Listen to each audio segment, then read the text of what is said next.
பாங்காக்கிலிருந்து மதுரைக்கு கடத்தி வரப்பட்ட 9,50,00,000 ரூபாய் மதிப்பிலான ஹைட்ரோபோனிக் கஞ்சாவை சுங்கத்துறை அதிகாரிகள் பறிமுதல் செய்துள்ளனர்.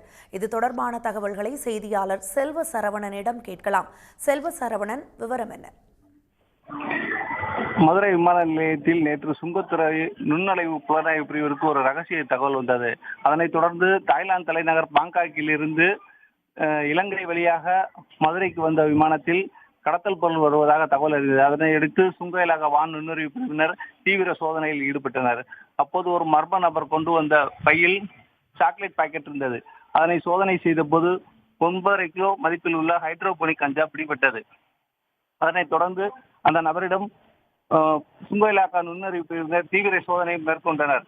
அவர் தாய்லாந்து தலைநகர் பாங்காக்கிலிருந்து வந்ததாக தெரிந்தது. கேரளா மாநிலம் கொடுவாடி பகுதியை சேர்ந்தவர் என்பதும் அவருக்கு வேற எதுவும் ரகசிய தொடர்புகள் இல்லாதா என்பது குறித்தும் சுங்க இலாகா வான் நுண்ணறிவு பிரிவினர் தீவிர விசாரணை மேற்கொண்டு வருகின்றனர். அதனைத் தொடர்ந்து அவர் கைது செய்யப்பட்டுள்ளார்.